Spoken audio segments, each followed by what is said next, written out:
ओम केशवाय नमः। ओम नारायणाय नमः। ओम माधवाय नमः। स्तोत्रगजालऋषिकेशाय नमः।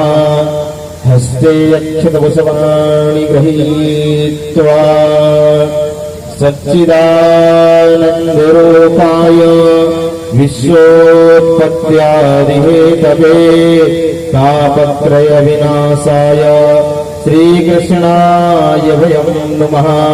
श्रीपुराणपुरुषोत्तमाय नमः। ध्यानं समर्पयामि।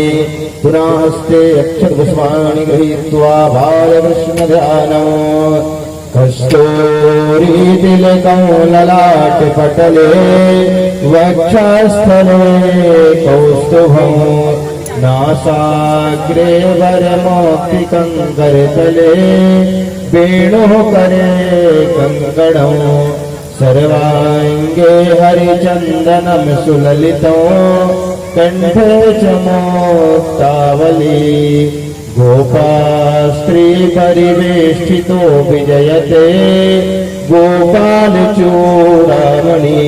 ध्यानं सर्वमि बालकृष्णाय नमः। पुनः हस्ते अक्षतपुष्पाणि गृहीत्वा व्यासध्यानम् गुरुर्ब्रह्मा गुरुर्विष्णु गुरुर्देवो महेश्वरः गुरुः साक्षात् परब्रह्म तस्मै श्री गुरुवे नमः। श्री सद्गुरुगणकमलेभ्यो नमः। ध्यानं समर्पयामि। सकलगन्धाक्षतपुष्पाणि समर्पयामि। प्रार्थनापूर्वकं नमस्करोमि प्रणमामि। आरार्तिक्यं प्रज्वाल्य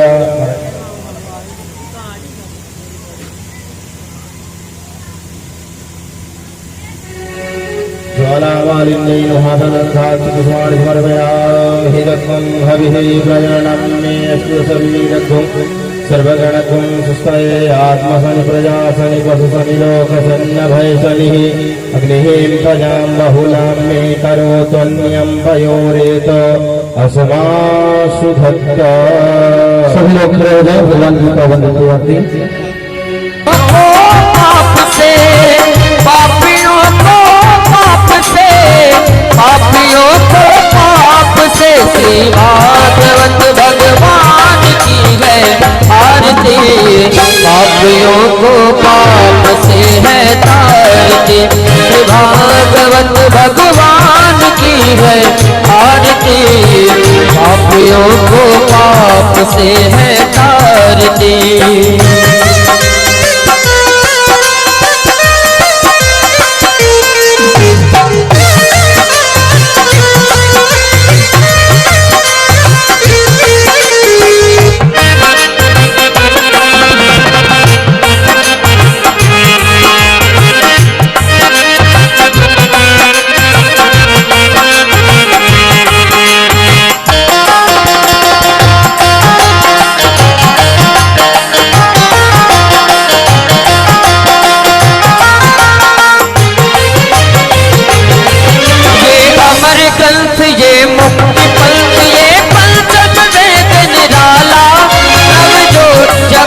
परमहंसा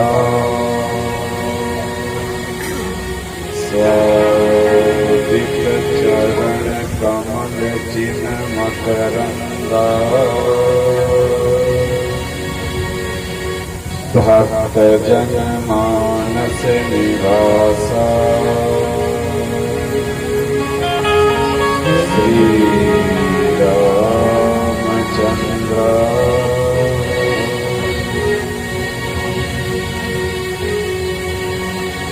ध्येयं सदा परिभवाजनमभीष्टदोहम् तीर्थास्पदं शिवगिरं चिनुतं शरणं दैत्यार्थिहं प्रणतपादसवाभिगोतमम् वन्दे महापुरुषते शरणारविन्दम्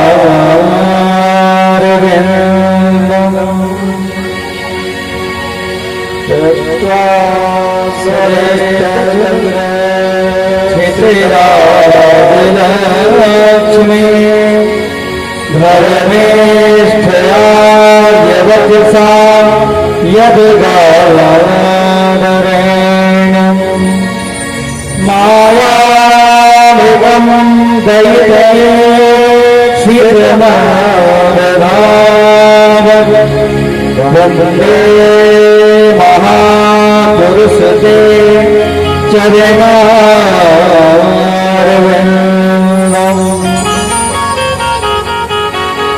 वंशे विभूषितकरालविनीर्णाः पीताम्बरा वरुणबिम्बफलादरोष्ठा पूर्णेन्दुसुन्दरमुखा दर्भेन्दुनेत्रा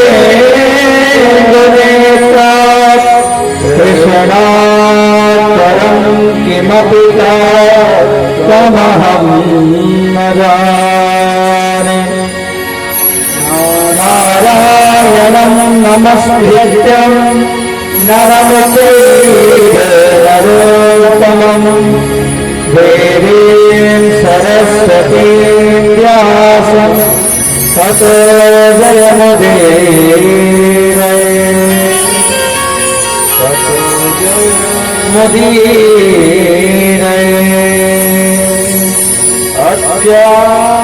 अज्ञानतिमिरान्धस्य ज्ञानाञ्जनशलाकया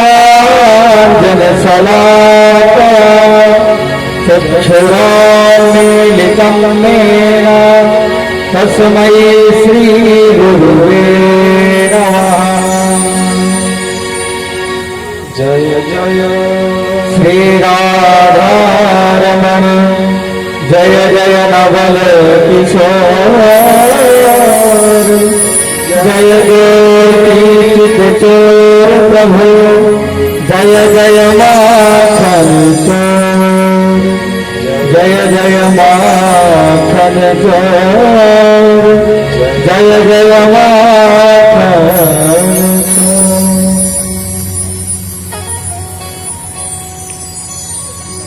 गोविंद परम मंगलमय गोविंद अकारण करुणा करुणालय भगवत वांछित कल्पतरु भगवान श्री कृष्ण की महती कृपा भक्त वृंद भक्तमती माता आचार्यगण हम सब एक ही रूप विराजमान हैं। अद्य कथा सप्तम दिवस में प्रवेश करने से पहले वाणी को भगवान नाम कीर्तन से 2 मिनट पवित्र करेंगे। श्री राधे गोपाल सज्जन श्री राधे श्री राधे गोपाल सज्जन श्री राधे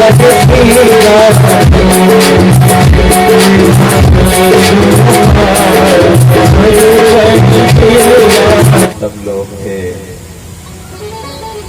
परम पिता परमात्मा द्वारिकाधीश भगवान श्री कृष्ण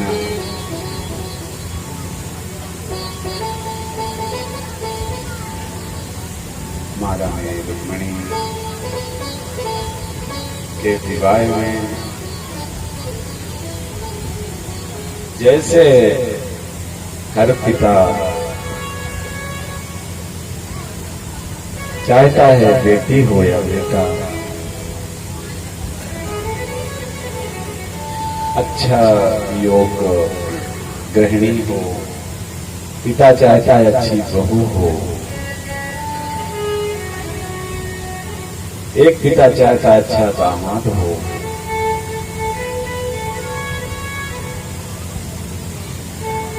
पिता को हमेशा नाम का लगा रहता है कि मेरा नाम अच्छा हो, मेरा दामाद अच्छा हो, मेरी बेटी अच्छी हो। माँ को लगा रहता है माल अच्छा हो, पैसा अच्छा हो। माता विंदती पिता सुतम बांधवा कुल विंछन्ति, मित्रोजन मिष्ठान जना। भीष्मक बेटी रुक्मिणी का विवाह किए। विवाह कैसे कर रहे हैं? जैसे कन्हैया को ना धूमधाम से आए, यहाँ तक कल आप लोगों ने सुना ही है। 2 मिनट का टाइम आपका यहाँ वहां में गया।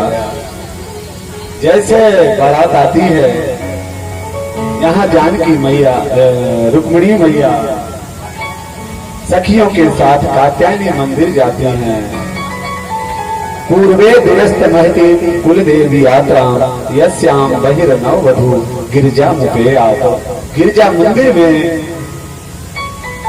सामने से जैसे अब कन्हैया भी नहीं पहचानते, रुक्मिणी मैया भी नहीं पहचानती, लेकिन सुनी है। नवमी भक्ति में पहली भक्ति है श्रुत्वा, यानी श्रवण करना।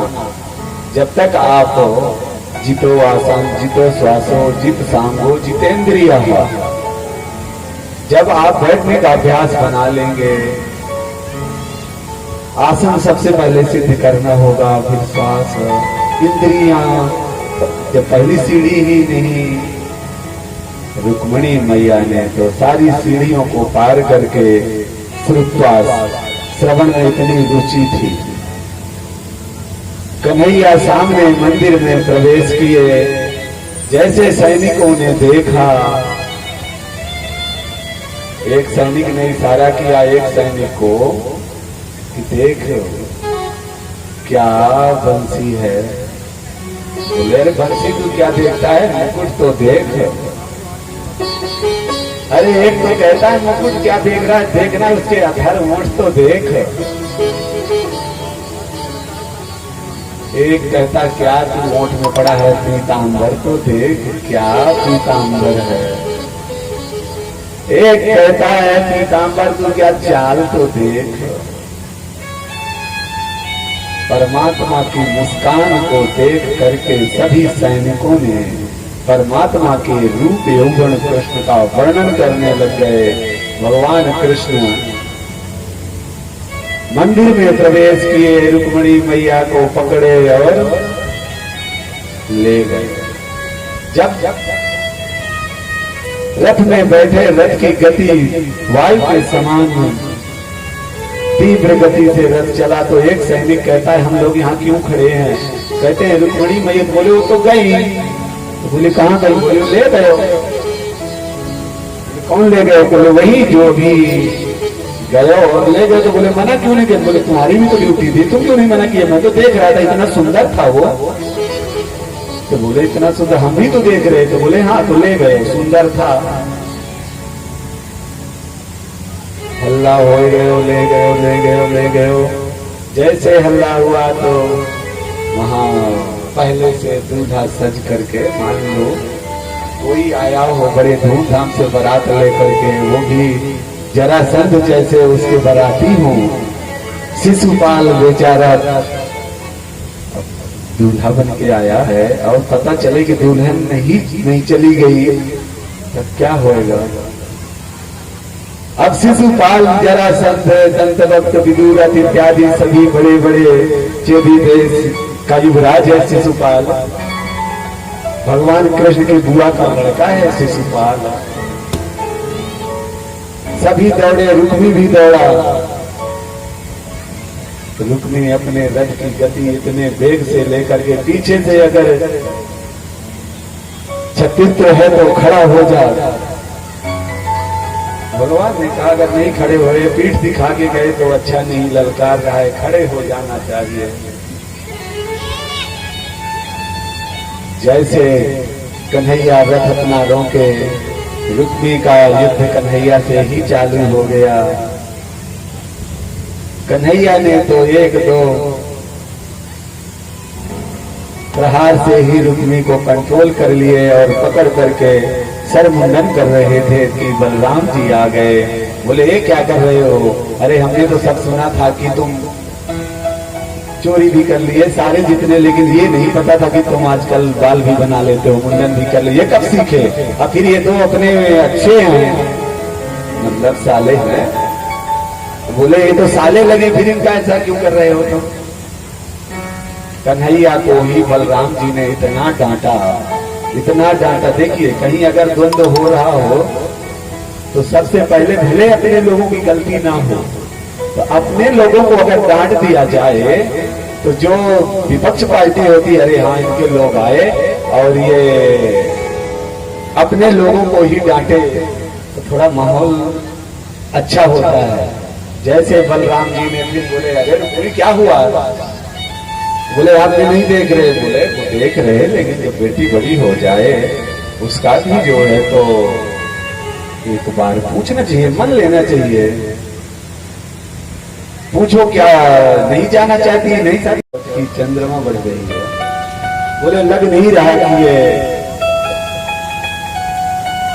माँ है। तो देवी तुम कौन हो? तुम्हारे जो भाव हैं ऐसा नहीं लग रहा कि तुम। तो कहती है रति कि आप कृष्ण पुत्र प्रद्युम्न हैं, लेकिन आप पति हमारे हैं कामदेव। तो यहाँ कैसे आए? बोले शंभरासुर ने आपका हरण करके लाया है। ओहो ऐसा है? बोले हाँ। जैसे पता चला तब प्रद्युम्न ने शंभरासुर का गोविंदा और रति को लेकर के पहुंच गए द्वारिका। द्वारिका में जैसे देखे तो सभी रानियां शर्मा जाती हैं। प्रद्युम्न इतने सुंदर हैं कि कृष्ण की सभी रानियां शर्मा जाती हैं देख करके। तो परीक्षित जी पूछते हैं सभी रानियां मतलब? तो बोले उनके और हैं। वो कैसे? रुक्मिणी मैया भर हैं? बोले नहीं नहीं नहीं, रुक्मिणी मैया भर नहीं है। तो बोले एक बार स्मंतक मणि सत्राजित दूसरा विवाह ऐसे हुआ। स्मंतक मणि जो है तो सूर्य की तपस्या किए थे। कौन? सत्राजित। सूर्य की तप करने पर सूर्य ने मणि दिया। वो मणि नित्य 8 बार सोना देती थी।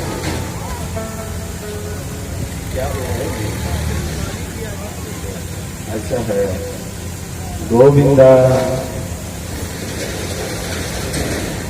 अगर कुछ उधम न हो तो फिर शुभ काम में अगर अशुभ न हो तो फिर तुलसीदास जी की चौपाई गलत न हो जाएगी। हमने कल या परसों नहीं निवेदन किए थे, गाध तन मन चिंता व्यापी हर वीर मरई न निश्चर पापी।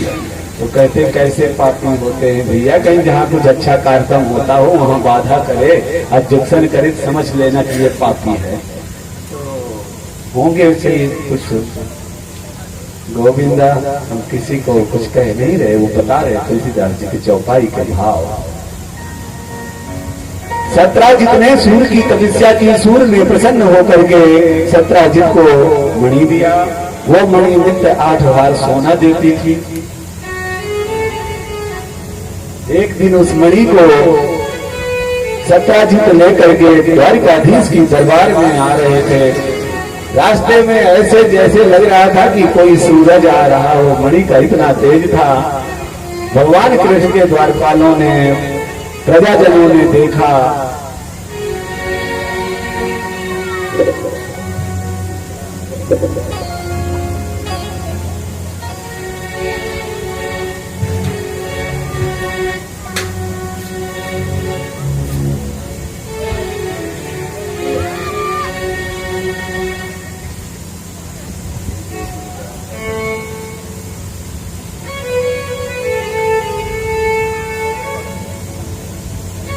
जैसे प्रजाजनों ने देखा कि इतना तेज लग रहा है, सूरज ही आ रहे हैं, तो भगवान ने कहा सूरज नहीं आ रहे, सत्राजित आ रहे, उनके पास मणि है, सूर्य की तप किए हैं। इस मणि में 8 बार सोना नित्य है। दरबार में आए बैठे रहे। दरबार में जो पार्लियामेंट में बातें हुई उसके सहभागी रहे। जब जाने लग गए तो कुछ भगवान के सेवकों ने आग्रह किया कि ये मणि आप क्या करेंगे? तो बोले क्यों? बोले दे दीजिए, इसमें जो सोना निकलेगा वो राजकोष में काम आएगा, तभी आपको जरूरत पड़ेगी तो आप भी ले जाना। तो बोले क्यों, कोई हमको गिफ्ट में दिया है क्या? हमने तप किया है, तब का प्रसाद हमको सूर्य ने दिया, क्यों दे दे? नहीं दिए। और सत्राजित चले गए। समय आया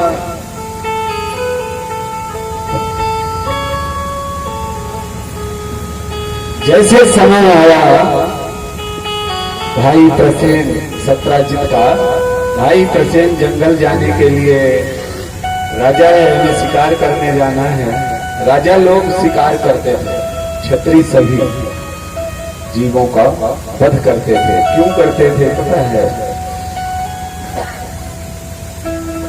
आजकल के क्षत्रियों को बोले, जो भिक्षा भिक्षा खाते हैं, अगर उनको बोले तो कहते हैं कि पुराणों में लिखा है कि हम मारते थे, खाते थे।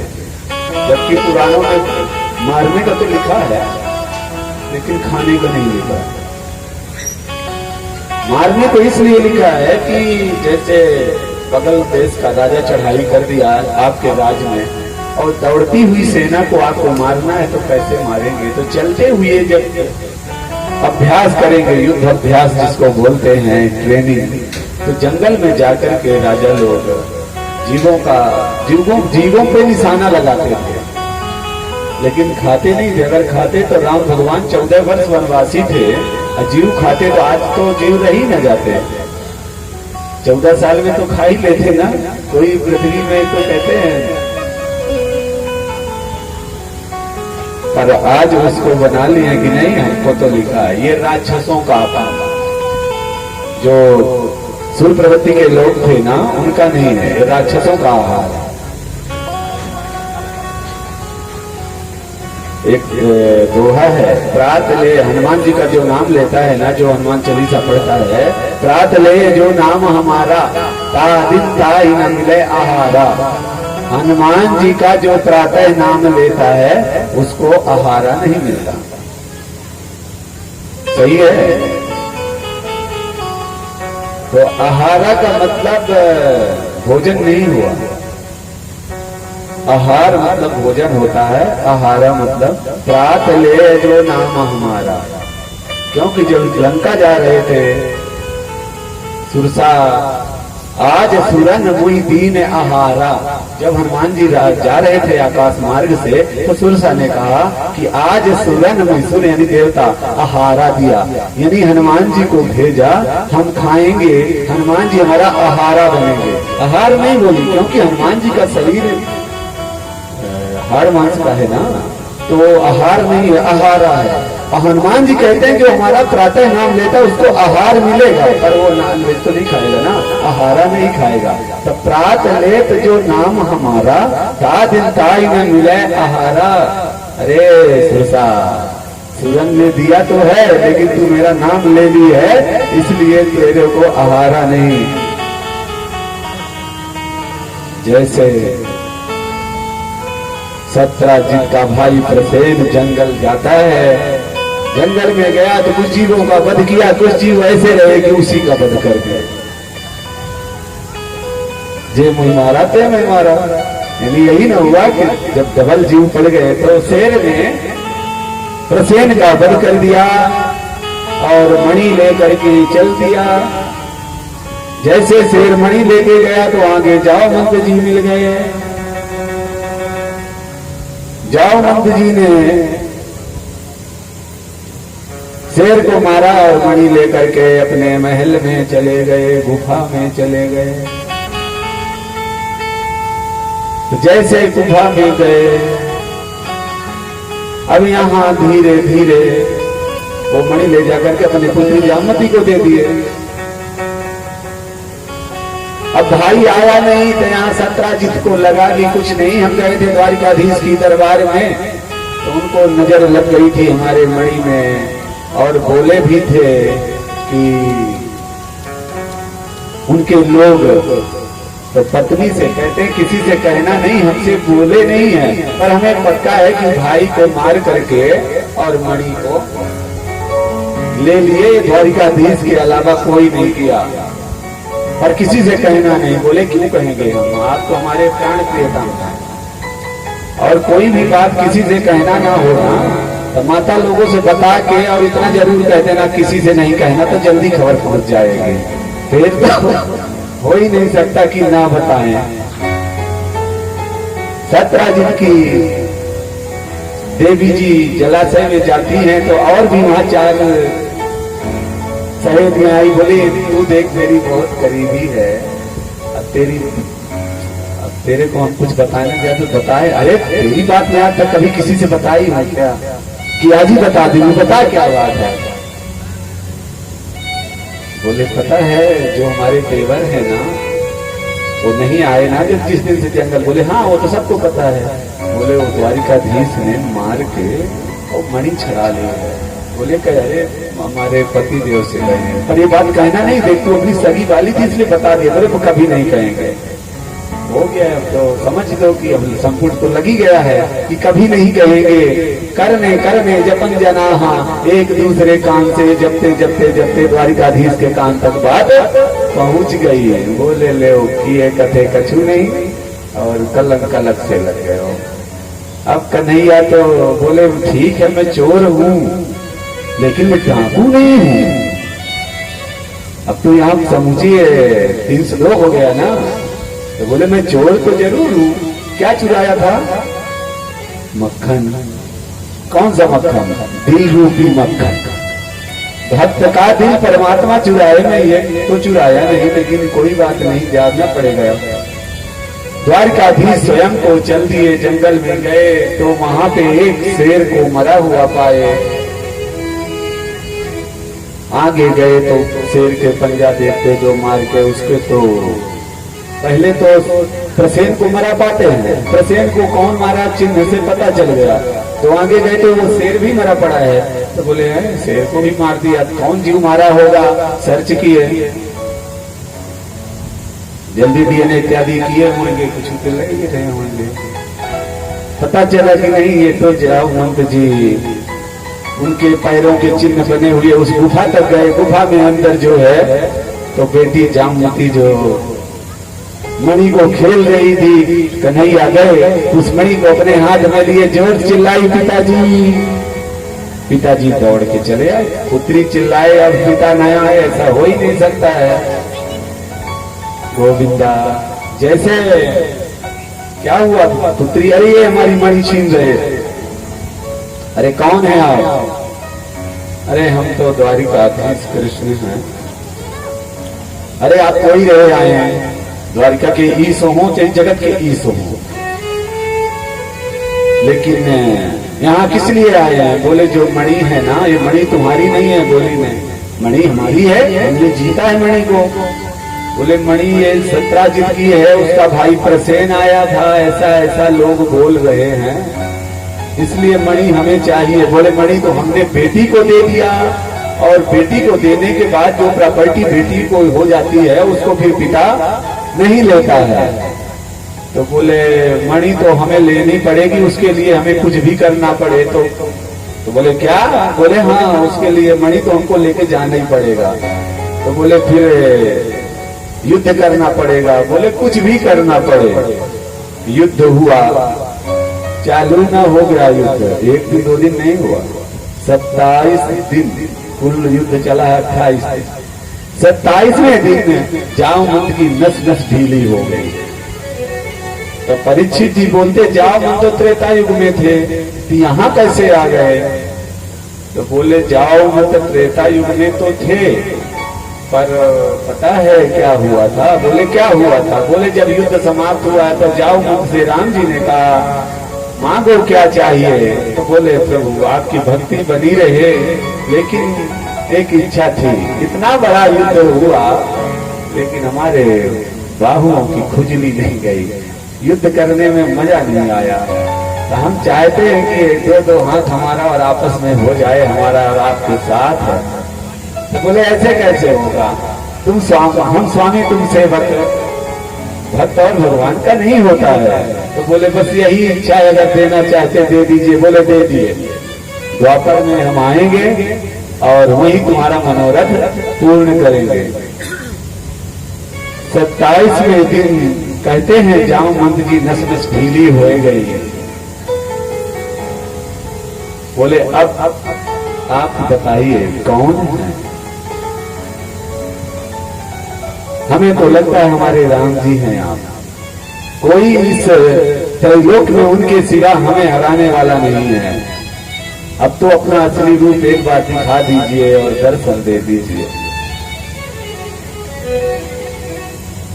भगवान में इतने सरल हैं, भक्त के लिए तो कुछ भी बन सकते हैं। भगवान ने राजा राम, लक्ष्मण, सीता सहित तीनों रूपों के दर्शन कराए जामवंत जी को। बोले प्रभु अब आप ही बताइए, पुत्री को दे दिए हैं ये मणि, तो कैसे लें? तो बोले अब आप बताओ। बोले पुत्री का विवाह ही कर लो आप, तो दहेज में दे देंगे, तो मणि दहेज में दे देंगे। बोले ठीक है, अगर ऐसा है तो दहेज मिल रहा है तो भले बांदर की बिटिया है, क्यों? दहेज मिले तो चलेगा ना। गोविंदा यानी जामवंत जी की पुत्री जामवती से भगवान कृष्ण का दूसरा विवाह हो गए। अब जब मणि लेकर के आए अपने राज दरबार में बैठे, राज दरबार में बैठते हैं तो सत्राजित को बुलाए। सत्राजित आए, पूरी सभा समाज सेना के सहित आए। और जब आते हैं तो कहते हैं कि देखिए, अब देखिए जनता है, 1 मिनट है, वाह वाह, हवा हवा का उल्टा है ना वाह। कितना सुंदर पहले चला कि कृष्ण ने मार दिया मार दिया मार दिया, मणि ले लिया। अब जैसे कृष्ण ने आकर के सिद्ध कर दिए भैया ये मणि, ये ऐसी ऐसी इसकी गति हुई, और साबूत के लिए एक ब्याह करके जामवंत जी आए, पूछ लो पूरी गति कैसे हुई। जनता कहती है कि देखो कितने अच्छे द्वारिकाधीश हैं। अरे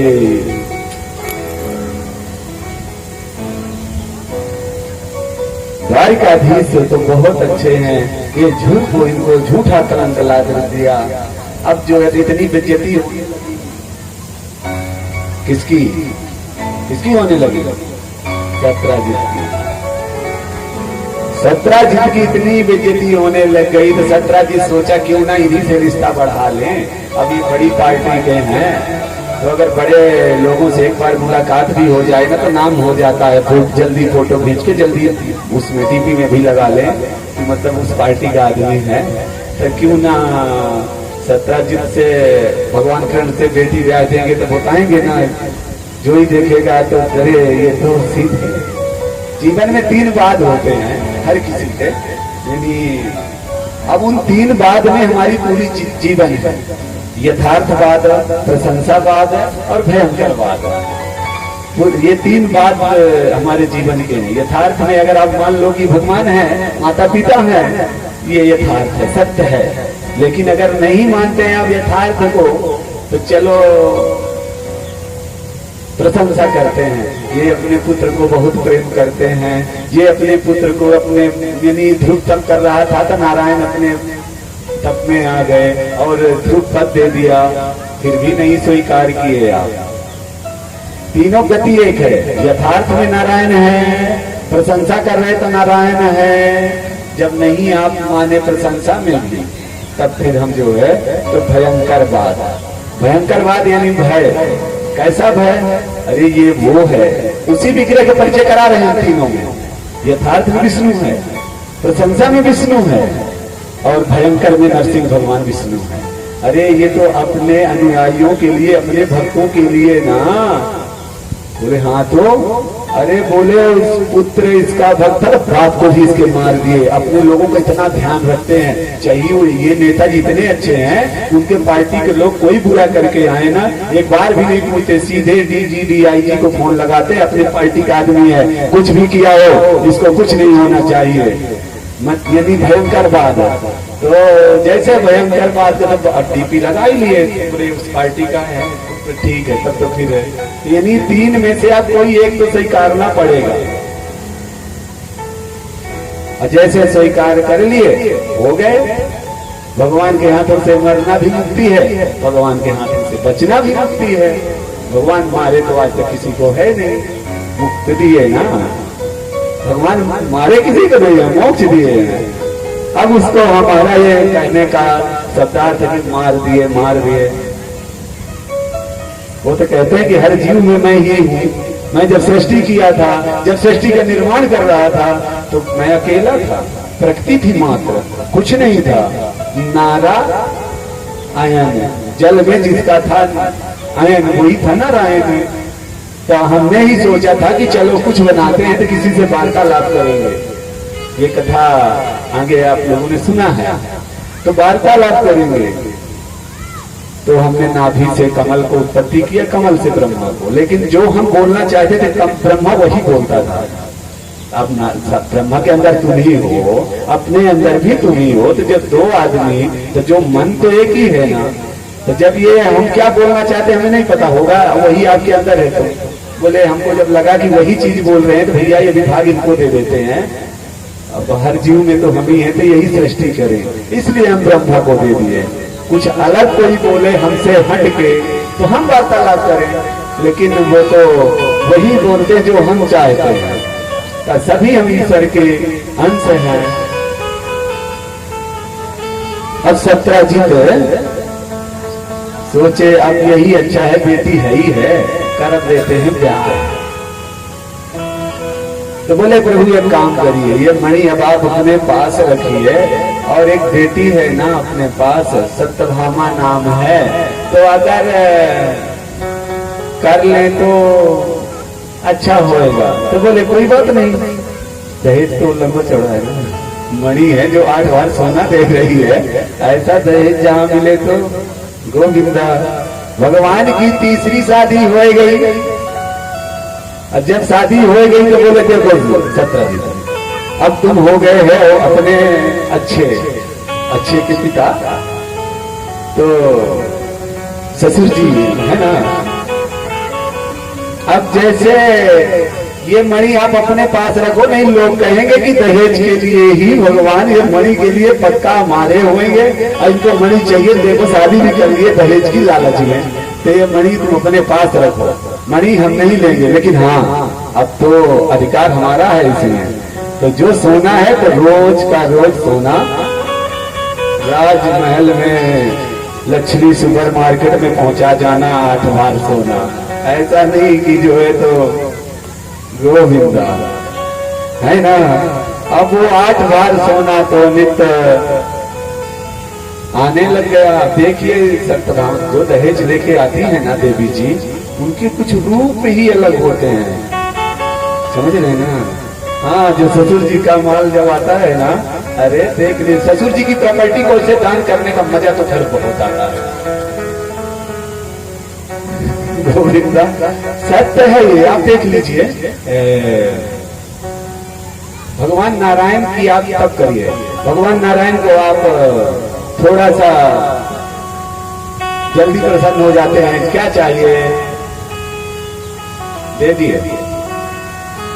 कौन से अपने पिताजी का दे रहे हैं, समुद्र पुत्री है ना लक्ष्मी जी, वही नारायण, वही नर, वही निवास है क्षीर सागर में ही, दे दिए, माला माल है। अब चलिए कैलाश पर्वत में भोलेनाथ का थोड़ा सा आप तब करिए। भोले भस्मीभूत भोले, पार्वती के भोले, गौरी शंकर भोले, और घरधानी भोले, जो बने ना बने तो उनके ऊपर चढ़ जाए। पार्थिव शिवलिंग माँ एक तो ऐसा भी भक्त आया कि घंटा चोरी करने को चढ़ा था, तो शिवलिंग नहीं मिल रहा था तो शिवलिंग में चढ़ता है और निकालने लग गया। और जैसे निकाला तो भोलेनाथ प्रकट हो गए, मांग क्या चाहिए, बोले मंगला, तो बोले तू मांग, लोग फूल पाती चढ़ाते, तू पूरा चढ़ गया, मांग क्या चाहिए। बोले चाहिए कुछ नहीं, किसी को बताना नहीं, घंटा हम चुराए मिल नहीं रहा है। तो भक्त भी भोलेनाथ गोविंदा।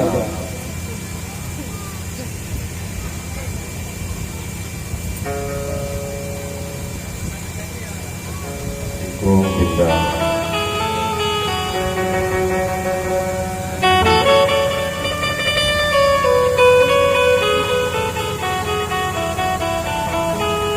जैसे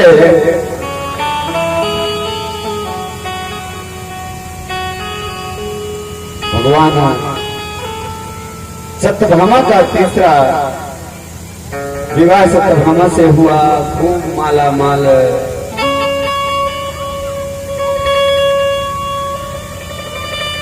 अब यहाँ सुधनमा को पता लग गया।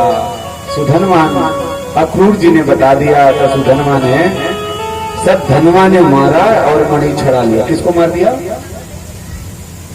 सत्याजित को, और मणि ले लिया। क्योंकि भगवान ने मणि दे के किसको गए? तुम ही रखो, सोना पहुंचा देना। तो अक्रूर जी के द्वारा सब धनवा को पता लग गया। सब धनवा ने अब जब महारानी सत्यभामा को पता लगा हमारे पिताजी का वध हो गया है, तो रोने लग गई। और जब रोने लग गई तो कन्हैया भी रोए। कन्हैया क्यों रोए? तो कहते कन्हैया इसलिए रोए कि थोड़ा इनका दुख हल्का हो जाएगा। अगर हम रो देंगे ना, देवी जी के पिताजी का प्राणांत हुआ है, वो रो रही, थोड़ा हम भी रो देंगे तो अरे हमको शांत करना, अरे अपना रोइए, हो गया। सत्यभामा ने यही कहा, अरे आप क्यों रो रहे हैं? चलो इनका वो रोए, उनका जी हल्का हो गया। भगवान आए, सत्यभामा को उद्धार किया और मणि को द्वारिका लाए। अक्रूर जी को सेवा में लगाए। अक्रूर जी मणि की रोज सेवा करते थे।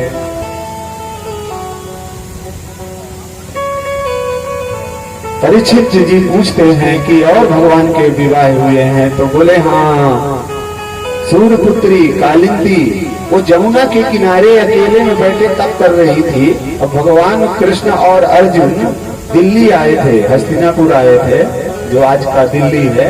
तो वहीं किनारे किनारे भ्रमण कर रहे थे। तो वो देवी तब कर रही थी कि हमको पति के रूप में कृष्ण ही चाहिए ना। अर्जुन जाकर के पूछा, अरे देवी आप कौन हो? मैं सूर्यपुत्री कालिंदी हूँ। बोले हाँ, तो आपको क्या चाहिए? आपको कृष्ण चाहिए। तो बोले कहीं यहाँ थोड़ी मिलेंगे कृष्ण। बोले तो कहाँ मिलेंगे? बोले वो वहां बैठे हैं। तो बोले चलिए ना थोड़ा परिचय करा दीजिए। अर्जुन जा करके बताए अर्जुन कृष्ण से कि सूर्यपुत्री कालिंदी यमुना मैया, भगवान ने चौथा विवाह है कालिंदी से हो गया। उज्जैन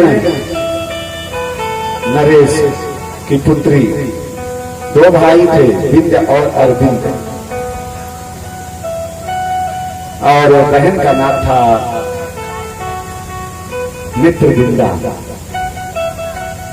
मित्रविंदा की वो शादी करना चाहते थे दुर्योधन से। दुर्योधन युवराज था, बड़े आदमी से शादी होएगी तो अच्छा होगा। स्वयंवर में जैसे भगवान कृष्ण भी वहां थे, माला लेकर के मित्रविंदा जाती है, जैसे द्वारिकाधीश को देखी और माला डाल दी। कोई सुनियोजित नहीं था, स्वयंवर है, चुनने का अधिकार है, चुन लो। भगवान जब देखे यहाँ तो बंद होने वाला, यहाँ तो सब राजा लोग, भगवान ने सीधे द्वारिका लेकर के गए और चौथा विवाह मित्रविंदा से हो गया। कौशल नरेश, कौशल नरेश की पुत्री नागरुचि थे। उन कौशल नरेश के 7 बैल थे। वो 7 बैलों को जो एक साथ नकेल डाल देगा, उसके साथ अपनी बेटी को ब्याहेंगे।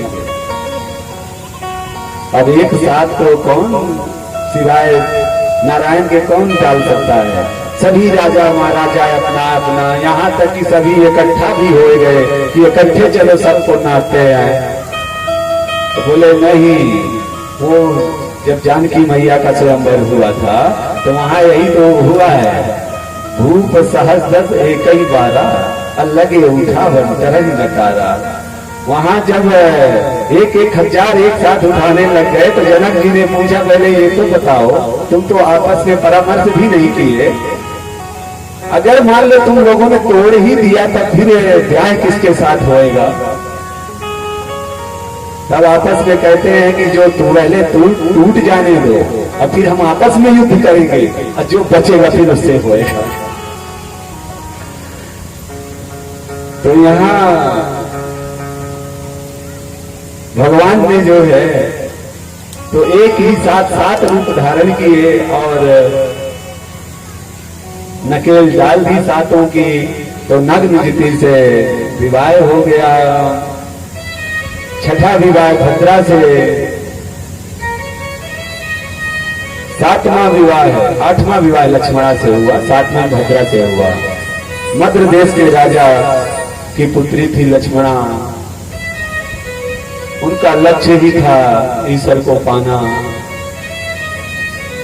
तो कहते हैं प्रभु परीक्षित जी पूछते हैं कि फिर आपने इतने विवाहों का, बोले हाँ बता तो रहे, पूरा तो सुन लो। यहाँ एक लुगाई वहां फट पड़ी है और वहां रोज विवाह हो रहे।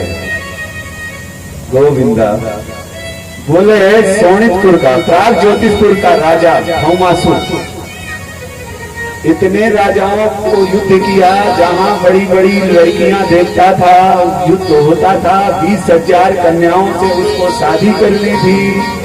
उसने युद्ध करता था, युद्ध में कन्याओं को जीत करके लाता था और कारागार में बंद कर देता था। अब देख लीजिए, जिन जिन लोगों ने, चाहे इस कलिकाल में हो गोविंदा, चाहे इस कलिकाल में हो या सतयुग द्वापर त्रेता में हो, जिसने मात्र शक्ति का अपमान किया है, जिसने हाथ डाला है, कुल के सहित विनाश हुआ। कहीं उठा के देख लें, इतनी बड़ी महाभारत को देख लें, या आप वसुंधरा को हिरण्याक्ष, हिरण्यकश्यप, हिरण्याक्ष ने पृथ्वी को चुराया था, वध हुआ। रावण ने सीता को स्पर्श किया तो परिणाम देख लीजिए। यानी अगर मात्र शक्ति का, कौरव पांडवों में दुर्योधन, 20 सभा में द्रौपदी का अपमान हुआ, यानी स्त्री का अपमान करना पतन का कारण है। एक का पतन नहीं, पूरे कुल समूच का। भौमासुर का भी यही हुआ। भौमासुर ने 16,100 कन्याओं का कैद खाना में कैद करके रखा था। भगवान जाते हैं भौमासुर को, गोविंदा उन कन्याओं को मुक्त किए। वो कन्याएं कहती हैं कि अब हम कहां जाएं? बोले अपने पिता के घर। बोले पिता के घर तो अगर चली भी गई तो पिता तो अपनाएंगे नहीं। अब कोई राजा हम लोगों से ब्याह करेगा नहीं। जब कोई राजा ब्याह नहीं करेगा, क्योंकि हम भौमासुर के कारागार में रह करके आई हैं, तो या कि हम कहीं कुएं में कूद करके सब लोग प्राणांत कर लें, या कहीं हम अराजकता में विचरण करने लगे। भगवान ने कहा अगर देवियों आप लोगों को कोई दिक्कत ना हो, 1,100 कन्याओं को बोला दिक्कत ना हो। प्रभु कहते हैं दिक्कत ना हो तो आप हमें वरण कर सकती हो, कोई दिक्कत नहीं। सभी ने वरण कर लिया त्रिलोकी का। ऐसे वर को क्यों भरे जो जन्मे और मर जाए। वर भरियो नंद लाल सु जा सो लो, चुड़लो अमर हो जाए। तो ऐसे वर को कौन नहीं चाहेगा। मीरा ने कहा था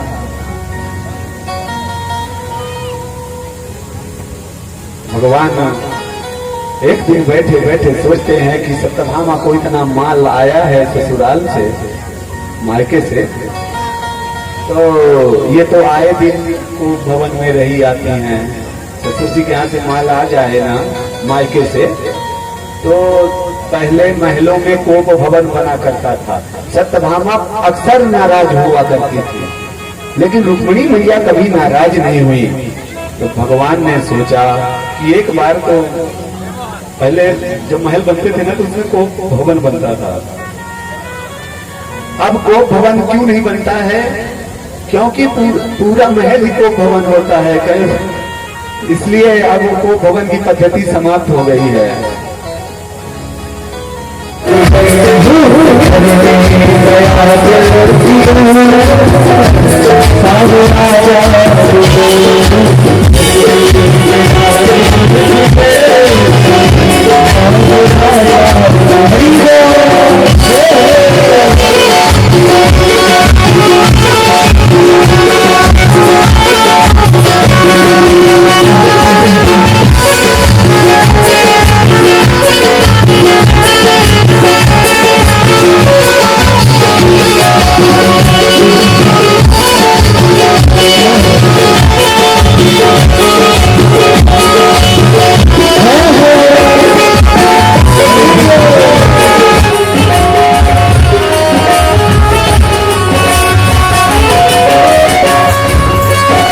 दूर नगरी बड़ी दूर नगरी है दूर नगरी बड़ी दूर नगरी दूर नगरी बड़ी दूर नगरी दूर नगरी बड़ी दूर नगरी कैसे आऊं मैं कन्हैया कैसे आऊं मैं कन्हैया तेरी गोकुल नगरी बड़ी दूर नगरी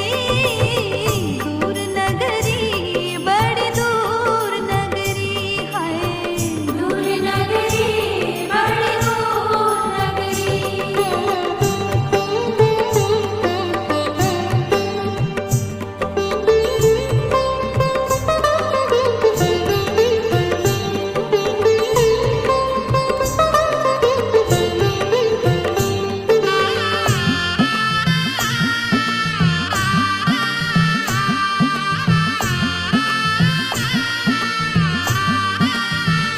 दामादी सवेरा होता है तो द्वारिका पहुंच जाते हैं और द्वारिका में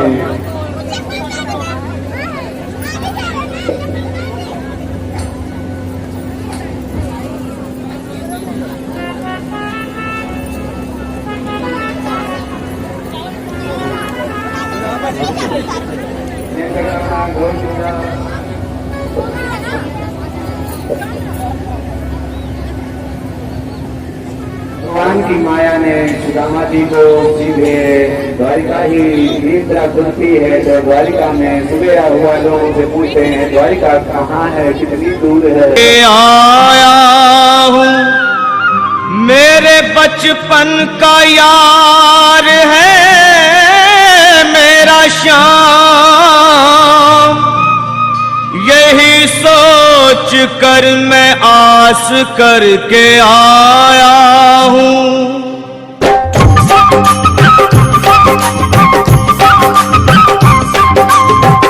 अरे द्वारपालो कन्हैया से कह दो अरे द्वारपालो उस कन्हैया से कह दो के दर पे सुदामा गरीब आ गया है घर पे सुदामा गरीब आ गया है भटकते भटकते न जाने कहाँ से भटकते भटकते न जाने कहाँ से तुम्हारे महल के करीब आ गया है तुम्हारे महल में करीब आ गया है अरे द्वारपालो कन्हैया से कह दो के दर पे सुदामा गरीब आ गया है घर पे सुदामा गरीब आ गया है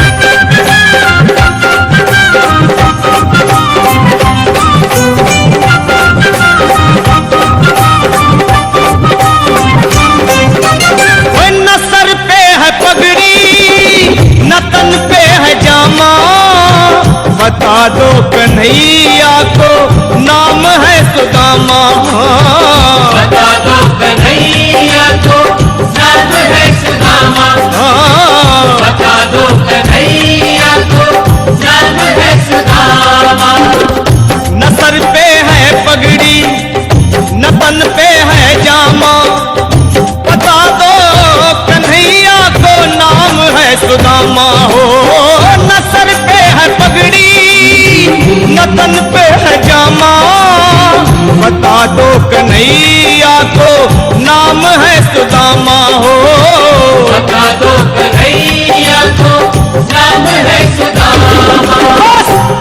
बार मोहन से जा कर के कह दो, तुम एक बार मोहन से जा कर के कह दो कि मिलने सखाबत नसीब आ गया है।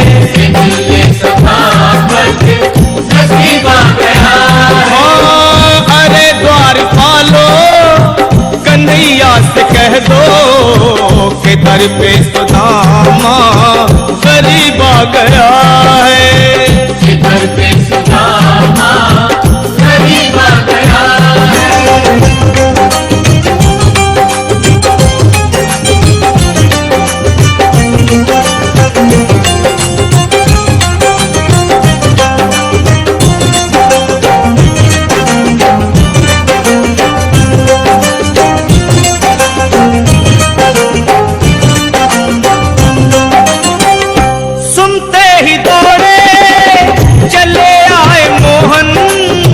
लगाया गले से सुदामा को मोहन, हाँ लगाया गले से सुदामा को मोहन, लगाया गले से सुदामा को मोहन।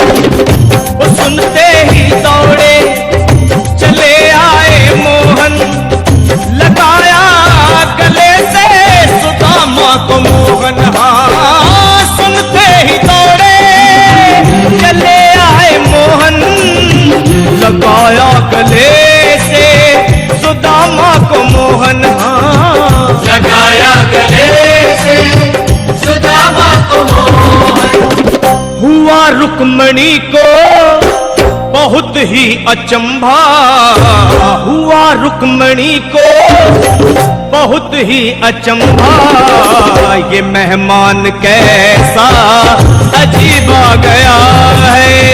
ये मेहमान कैसा अजीब आ गया है। हाँ हुआ रुक्मणी को बहुत ही अचंभा, ये मेहमान कैसा अजीब आ गया है। ये मेहमान कैसा अजीब आ गया है।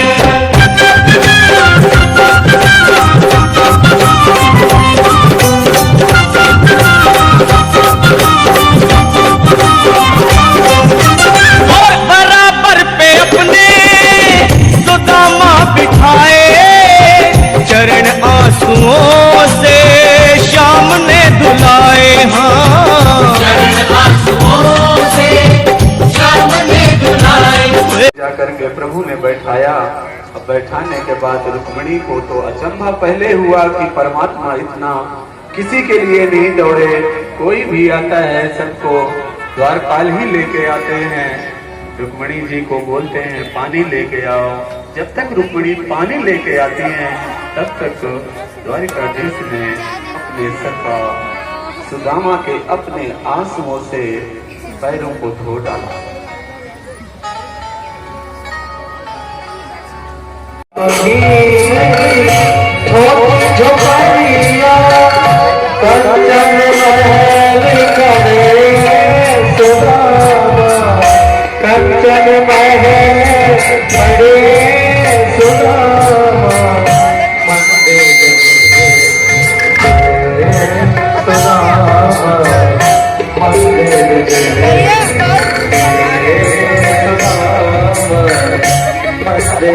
Hare